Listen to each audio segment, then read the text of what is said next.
আপোনালোক ইয়াত যে আইতা এই শ্বাৰ্টটো বৰ চিনাকি চিনাকি লগা নাইনে বাৰু হ'ব হ'ব এই চোলাটোৰ কথা এৰাচোন এতিয়া এই মহা জেদি ল'ৰাটোৰ জেদ কেনেকৈ ভাঙিব পাৰি তাৰ কিবা এটা কৰা মই ইমান ডাঙৰ ছুপাৰষ্টাৰৰ জেদ মই কেনেকে ভাঙিম আইতা পিছে এখেতে কিহৰ জেদ কৰিছে এখেতে জেদ কৰিছে যে এই গাঁৱৰে কোনোবা ধুনীয়া ছোৱালী এজনীৰ লগত এওঁ বিয়া পাতিব এইখন গাঁৱৰ তোমাৰ চকুত আছে নেকি কোনোবা ধুনীয়া ছোৱালী মোৰ দুজনীমান বান্ধৱী বৰ ধুনীয়া মই কিন্তু মদ খাওঁ চিগাৰেট খাওঁ আৰু যিমান বেয়া কাম আছে পৃথিৱীত চব কৰোঁ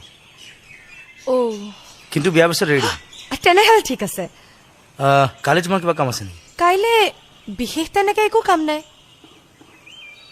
তেনেহ'লে বোলা বিয়াখন পাতি লওঁ ঠিক আছে হা কি ক'লে আপুনি একো কাম নাই যদি বিয়াখন পাতি লওঁ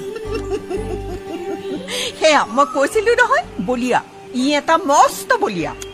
এতিয়া আৰু সেইবোৰ চিন্তা কৰিবলৈ সময় নাই সোনকালে বুলি কৈ দিয়া